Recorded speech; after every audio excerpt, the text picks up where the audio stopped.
歡迎收睇2011區選論壇，我係賴信明，地區專員咧就係吳志庚。今日咧我哋就去到南區海怡西選區啦。吳志庚啊，呢一區有咩特色㗎？呢一區咧就有4個人角逐1個議席，咁當中3個人咧都係第一次嚟呢區參選嘅，挑戰當區區議員。咁4個候選人分別係1號當區區議員民主黨馮偉光，2號就係林宇陽人民力量，3號係新民黨嘅施俊輝，4號係獨立人士季思傑。咁我哋嘅論壇咧就會分為4個環節嘅，包括咗有拉票啦、互相質詢啦、總結啦，仲有每一集都有嘅區區有睇頭答預設問題嘅環節嘅。咁呢個時候咧即刻進入拉票嘅環節啦，每位候選人有40秒嘅時間。各位，我係1號嘅馮偉光。自從10年前搬咗入嚟海怡之後，03年我首次參選落敗，07年我捲土重來，今次我係尋求連任。過去10年，我同大家一齊反對呢一個蜆殼嘅石油氣庫變做豪宅，爭取南區鐵路嘅落實。未來4年，我希望大家能再俾機會我繼續服務大家，以苦守甘為魚子油嘅精神，為海怡呢個社區，亦都間接為香港、為我哋嘅下一代而打造一個更美好嘅將來。希望大家能夠投1號馮偉光一票，讓我可以繼續橫眉冷對千夫指。你好，我係2號林宇陽。地區工作，區議員責無旁貸。無論係保皇定係泛民，喺地區議題上邊，我相信大家都係為市民嘅幸福而出發。所以大家選擇一個區議員嘅時候，更加應該着重一個候選人背後嘅價值。民主黨喺舊年出賣選民、背棄盟友，將自己嘅選舉承諾全部拋諸腦後。如果我哋嘅政綱只係空談嘅話，咁我哋點解仲要爭取1人1票嘅民主制度呢？人無信不立，我對你嘅承諾係為你負責，亦都同樣為我自己負責。所以我希望今日可以得到大家嘅信任同埋支持。多謝。各位海怡嘅居民，大家好，我係3號候選人施俊輝，我嘅參選主張係十優海怡。好多謝大家過去對於我工作嘅支持，喺嚟緊嘅日子一定會加倍努力嚟到服務大家。喺我哋十優海怡嘅社區裏面，我會繼續密切監察港鐵工程嘅興建，確保工程盡快完工，去徹底改善南區交通擠塞嘅問題。我亦都會確保港鐵工程嘅費用絕對唔會轉嫁俾海怡嘅業主。11月6號，請你支持我3號候選人施俊輝，讓我哋一齊攜手創造一個更加美好嘅十優海怡社區。Thank you for supporting on November the 6th. Let's make South Horizons a cut above. 各位大家好，我係4號嘅獨立候選人季思傑。我今次參選嘅口號係由家出發，從海怡到全港。其實我知道好多海怡嘅居民都希望喺呢一區贏出嘅區議員能夠改善佢哋嘅生活或者居住嘅環境，但係正香港係我哋土生土長嘅地方，所以我哋都唔應該淨係獨善其身。所以我政綱當中除咗有改善海怡嘅管理同埋降低管理費用嘅成立法團嘅口號之外呢，仲有全港性嘅就係開徵呢個所謂嘅叫做累進利得稅，即係所謂嘅富豪稅。所以希望大家喺投票當日11月6號能夠支持我4號獨立候選人季思傑。多謝各位。咁跟住就係區區有睇頭嘅環節啦。咁呢一節咧，我哋會就住地區議題向候選人發問。咁海怡半島咧就係港島區嘅藍籌屋苑啦，尺價平均都要7000幾8000蚊㗎。咁啊，海怡西選區主要就係覆蓋第1期同埋第2期，咁嗰度咧大約住咗15000個居民，一齊睇睇佢哋對地區有咩訴求啊！海怡西選區入邊有2個大型商場，有超級市場同埋賣日常用品嘅店鋪。居民話購物上算方便，但係選擇少，價錢貴。除咗有2間，即係咪除咗間比較大型啲嘅超市之外呢，即係譬如無論係衣物啊，或者係電器各方面呢，都係唔夠出邊咁方便咯。係選擇少定價？係選擇少，相對嚟講就變咗可能會價錢會相對會貴少少。屋苑有多架巴士或者小巴去銅鑼灣或者過海，交通相當方便。呢區嘅選民對海怡路一定唔會陌生，因為佢哋係圍住呢條路居住嘅，交通繁忙，低層嘅住客就經常受到噪音滋擾。夜晚嘈嘅，即係巴士成日經嗰條路，出入都要經嗰條路嘅。12點鐘嗰陣時比較嘈啲咯，真係比較靜啊嘛嗰陣時。想唔想區議員點樣同你改善啊？即係唔好啲班次夜晚唔使咁密啦。咁啊嚟到問問題嘅時間啦，咁啊呢一次咧，我哋會先問兩個候選人先嘅，每位候選人咧就有1分鐘嘅時間去解答嘅。咁啊到最後嘅10秒鐘咧，我哋就會俾提示大家喎。咁啊候選人之前已經以抽籤嘅形式咧揀咗佢哋要答嘅題目㗎啦。咁啊第一條咧，我哋先問2號林宇陽先。係。咁啊，林宇陽啊，海怡西咧就得2個商場啦，咁樣價錢就比較偏貴。咁有咩辦法咧可以引入更加多嘅競爭，令到售價可以降低咧？其實成個海怡咧，即係包括東西，即係1、2期或者3、4期咧，都係所有嘅東西咧，都係由一個業主所控制，即係意思係一個管理公司。咁呢一個咧就可能要需要當中海怡嘅業主去決定究竟佢哋係咪需要一個業主委員會。到時嘅時候，可能要包括海怡東嗰一個商場嘅營運權等等嗰啲都可以一次過再重新招標，大家諗下點樣去好好營運呢個商場，等到市民更加有一個平啲嘅選擇啦。咁另外其實即係雖然海怡西本身或者海怡東即係兩邊海怡啦，其實佢哋個社區比較細啲，咁可能就喺嗰度就嘅選擇比較少，但係其實行到去譬如隔離亞庇州西村嗰邊咧，其實都有另外一啲選擇俾到大家。好，時間夠啦，咁啊跟住就問1號嘅馮偉光。係。咁啊，馮偉光啊，海怡半島咧公共交通工具嘅選擇比較多啦。咁但係海怡路嗰邊嘅噪音問題咧，又可以點樣解決咧？我諗呢個要同呢個巴士公司咧，即係調整翻夜晚嗰個情況，因為特別喺4期樓下咧就會有個巴士總站啦，夜晚好多巴士翻嚟啦。我曾經上過一啲居民屋企咧，幫手度一啲噪音嘅分貝，好可惜咧就係暫時嘅噪音分貝咧就未超過政府嗰個要求嘅。但係咧，我諗從嗰個班次嘅調動，等我哋少啲翻嚟，少啲泊翻喺海怡咧，係會減少到嗰個情況。另外就希望巴士有啲車長開車嘅時候嗰個行車態度咧會好少少啦。有時唔需要太急踩行油，亦都太急剎車。其實夜晚嘅時候嘅交通咧係可以減低到個噪音嘅。你仲有17秒嘅時間嘅。另外我想講講，其實海怡2個商場咧就唔同嘅情況。西商場一個大業主，東商場咧係分咗好多業主嘅其實。仲有8秒。咁其實咧，我覺得要改善嗰個情況咧，某程度上係可以喺東商場嗰度咧，將佢執得好啲，引入多啲唔同嘅商戶咧，就提供多啲選擇。時間夠啦，咁啊跟住落到互相質詢嘅環節啦。咁啊呢一節咧，每一位候選人會有2分鐘嘅時間咧，就可以向其他嘅候選人提出問題嘅，發問嘅次數就冇限嘅。但係要提大家咧，發問嘅時候要基於事實，就唔可以做冇證據嘅指控。同樣咧，最後10秒都會有倒數提示嘅。咁今次首先發問嘅就係4號嘅季思傑，請善用你嘅時間。我想問一問1號候選人馮老闆嘅啫，因為嗱，其實我所得到嘅資訊咧，都係喺一啲同佢相關嘅網站攞到資訊嚟嘅。咁阿馮生，我想問下，其實我發現你本身工作或者係曾經即係我唔知係老闆嗰間顧問公司咧，依家係幫緊區裏邊一間最大嘅專線小巴公司做緊顧問工作嘅。咁嗰個正正就係你當選咗之後，可能你有呢個咁嘅身份啦，區議員嘅身份咧，嗰間公司係揾咗你做顧問。咁亦都試過我睇翻一啲區議會嘅資料咧，你代表呢間公司去揾運輸署傾佢呢間公司嘅小巴線嘅一啲佢公司營運嘅問題。咁你覺得？即係喺呢個身份上邊，你會唔會有利益衝突嘅情況存在呢？我諗多謝阿貴生呢個問題啦，我想講翻咧，我係01年咧幫呢間公司做嘅，當時我都未參選嘅，所以其實我識呢間公司係10年，就好遠超過我參選咧。第一點，第二咧，自從我喺07年當選之後咧，我從來冇幫呢間公司咧去同運輸署咧傾任何佢路線營運嘅問題。我幫呢間公司做咧係佢上市公司形象嗰部分嘅啫，同區內嘅事冇關係。而逢喺區議會先做呢間公司嘅時候咧，我即刻都申報利益嘅。亦都唔會發表任何嘅觀點喺區議會度嘅。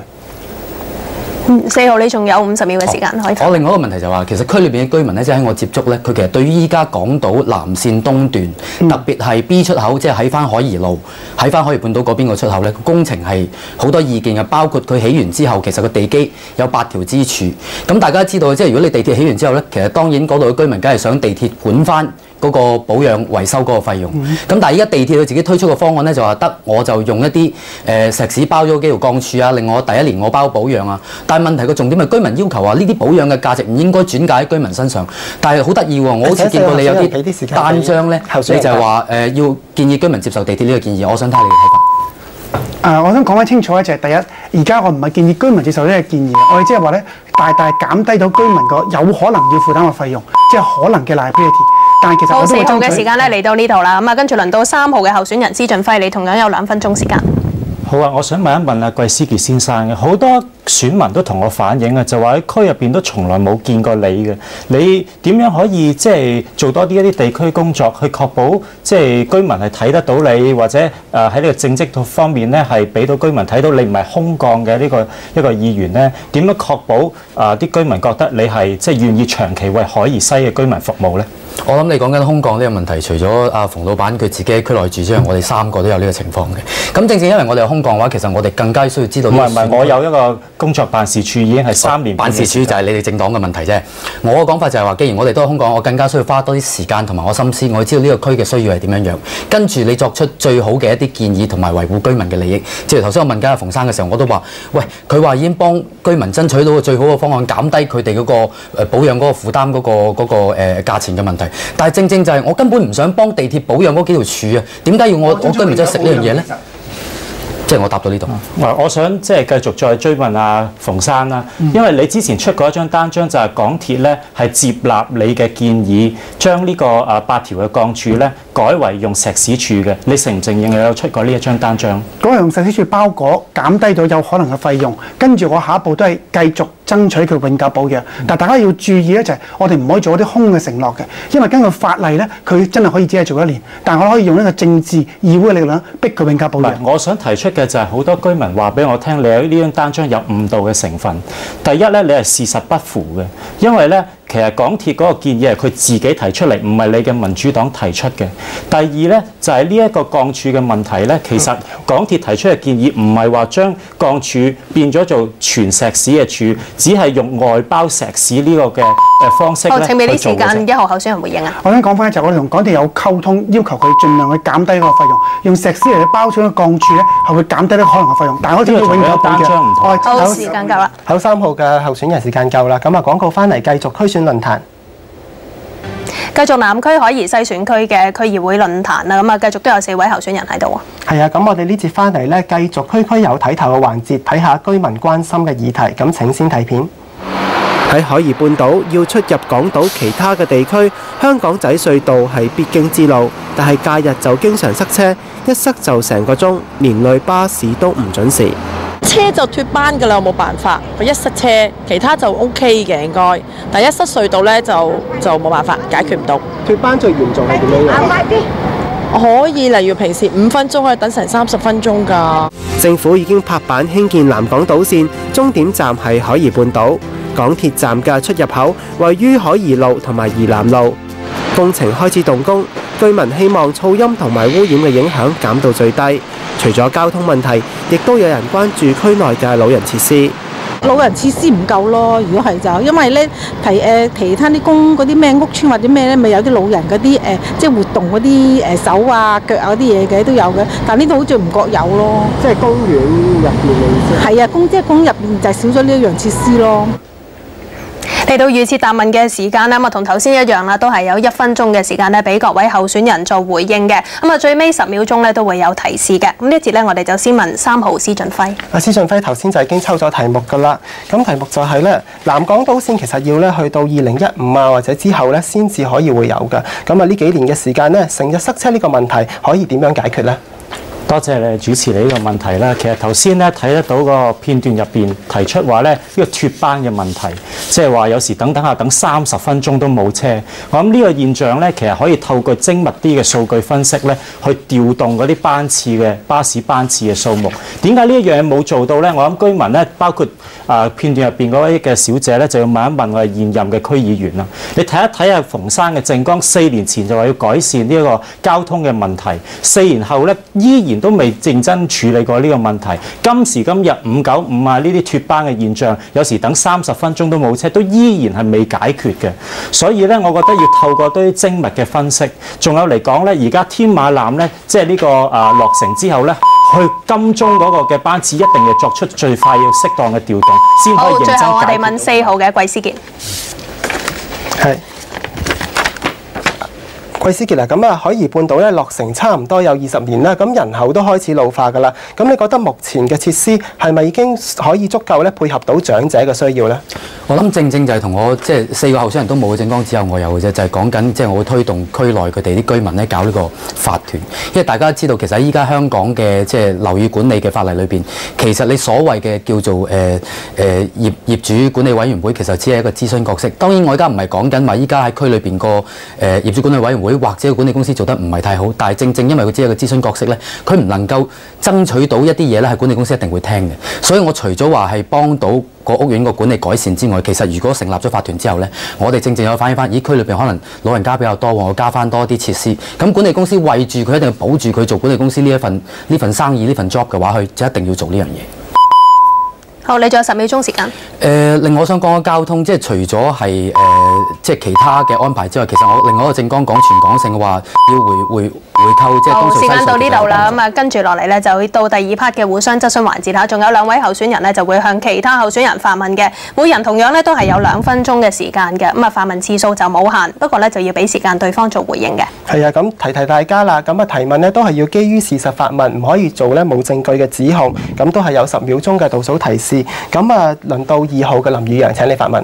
馮先生，我都係想問你嘅，跟進貴司傑嗰個問題啦。佢就話你係一間公關公司嘅老闆啦。咁根據你嘅網頁顯示咧，即係公司網頁顯示咧，你有好多即係中資嘅公司係你嘅客戶啦。咁啊，除咗小巴公司之外，亦都有新創建啦 ，which 係新巴同埋城巴嘅母公司啦。即係呢啲瓜田李下、千絲萬縷，其實你解決唔到。頭先你就話你係會避席，即係每一次談到去小巴線，即係順治公交嗰間公司嘅時候，你就會避席離開區議會嗰個會議。咁如果一個選民選咗你，但係你又唔可以參加嗰個會議，咁選你嚟做乜呢？嗱，咁第一就我唔係避席啦，每一次其實係可以參與嘅，因為區議會要求咧，梗係你有利益關係咧，你就要唔好講嘢咧。第一，第二咧，新創建嗰度咧，我只係擺咗喺度嘅啫。05年底開始咧，佢已經唔係我客戶啦，即係我07年當選嗰次咧，佢都已經唔係我客戶噶啦。OK， 好，多謝你。另外，我想問下 Jeff 先生，嗱你就今次第一次參加區議會選舉啦，咁你俾我印象咧，其實咧好似當年葉劉旗下嘅其中一個就係薄扶林選區嘅一個候選人叫做陳學鵬。咁大家知道咧，舊年嘅區議會咧就係一個選舉，就係一個補選嚟嘅。咁其實照我所知，新民黨咧又係支持替補方案嘅喎。咁你嘅角色同佢又好似啦，即係大家行出嚟嘅時候都係有流蘇，而且大家都係 Stanford 讀完書翻嚟。咁你點樣俾居民一個印象就係，喂，你唔會好似陳學鵬咁樣就放棄咗區議員呢份工，未完成4年嘅任期咁樣，然之後就走入去特首辦嗰度做一個高級嘅影印員呢？嗱，我諗咁樣講啦，每個人嘅道路咧，去走嘅路都係唔同嘅。明白。如果我當選咗之後，我一定會第一做得好過馮生，我絕對係一個廉潔嘅區議員，絕對唔會有任何瓜田李下嘅問題。你未答到我問題，你會唔會去海怡西嘅特首辦嗰度做？我當選之後一定會每一日盡心盡意做好我嘅工作。咁你會唔會早啲辭職咧？你知葉劉而家會參選特首。2號候選人嘅時間夠啦，咁啊最後輪到1號嘅馮偉光。我想問2個問題啦。第一個問題咧就係我喺個區度10年咧，都係最近呢3-2個月咧先見到3位嘅。咁我想問下呢3位咧，亦都試過有2位咧係試過即係選完咗區之後就跳去另外一個區。咁亦都試過頭先好似講話，即係做下有個組織嘅區議員咧，做下就走咗去政府度做。咁3位點樣說服可以嘅居民，你哋可以有承擔咧？你問邊位先咧？我問3位都希望佢哋答。另外我都想直接問下施生，就知唔知道就係先指一位先啦。好，咁我先講下施生先啦。我諗咁啦，其實咧，我哋匯賢智庫開咗辦事處已經係3年半喺海怡半島啦。我喺08年嘅7月已經喺海怡咧做一啲教育嘅工作，然之後咧，我喺大學畢業之後第一份工作都係喺黃竹坑嘅一間學校度任教啊。好多學生住海怡半島，我非常熟悉呢個選區。其實咧，你唔需要太過擔心我嘅經驗嘅問題。正南區區議會就係需要我呢一種有年輕、有活力、有承擔嘅區議員，廉潔嘅區議員係非常之重要。但係組織嘅做下就突然間走咗去，搞到有補選喎。仲有我想講清楚咧，就係所謂廉潔嘅問題咧，你要講翻清楚就係，我所有嘅資料都擺咗出嚟，冇呢個廉潔嘅問題。咪正如頭先你咁樣含沙射影係絕對唔可以接受嘅。我諗咁頭先林宇陽先生都講得好清楚，就係話你如果一個選民選咗你入個區議會，但係你唔可以發言嘅，你就區議會入邊嘅交公司嘅情況唔可以發言嘅。巴士公司我係經常發言嘅。交通事務委員會入邊，你我即係一個議題唔可以發言啫。你都好多嘅嘢，但呢個係交運會自己嘅要求嚟㗎，唔係我哋嘅要求。呢個時間去答啦，好嘛？因為我都要答你嘅。喺我嘅政綱裏邊咧，我已經講到明咧，就係包括咗我係會如果我當選咗區議員嘅時候咧，我係唔會選超級區議員㗎。但係馮先生咧，你係咪想俾時間2號答啊？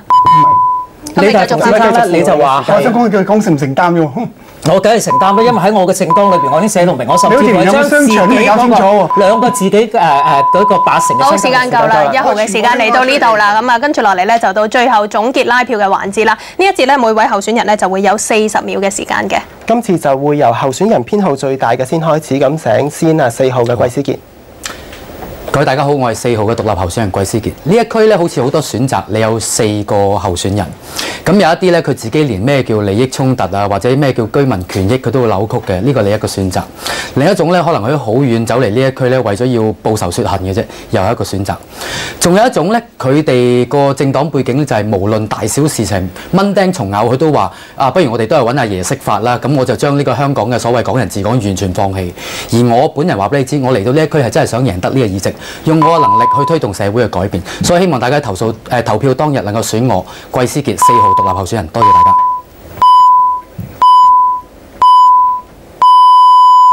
係跟住輪到3號嘅施俊輝。各位海怡嘅居民，你哋好，我係3號候選人施俊輝，我嘅參選主張係十優海怡。十優狀元已經係歷史啦，十優海怡就係我哋社區嘅未來。請你相信我，我會好努力。當選之後一定會係一個廉潔嘅區議員。請你相信我，我哋一齊會攜手創造一個十優海怡嘅社區。幸福海怡就係我哋嘅目標。請你喺11月6號支持我3號候選人施俊輝，讓我哋一齊攜手創造一個幸福海怡嘅社區。多謝你。仲有6秒時間。多謝你，我哋3號候選人，希望你11月6號投我3號候選人1票。多謝你。好，時間夠啦，跟住係2號林宇陽。同好多海怡嘅朋友傾偈，好多人都會問我一啲地區嘅問題，亦都會問我私人問題，包括我住喺邊，我住喺南區嘅，咁所以咧我都係好近海怡，就比灣仔係近好多嘅，亦都會問我有冇小朋友。喺海怡15歲以下嘅小朋友嘅平均比例咧係比全香港都要多嘅。投票就正正係為咗下一代，為咗未來。我係唔會以海怡西做跳板，我唔會參加超級區議員，我亦都唔會做下放棄咗，然之後走去特首辦嗰度自己升官發財，做一個超級嘅影印員。嚟緊嘅4年，我會忠於海怡，為海怡嘅居民服務。希望大家支持2號，我係林宇陽，多謝。最後輪到1號馮偉光。各位海怡居民大家好，過去10年我同大家一齊走過不平凡嘅道路。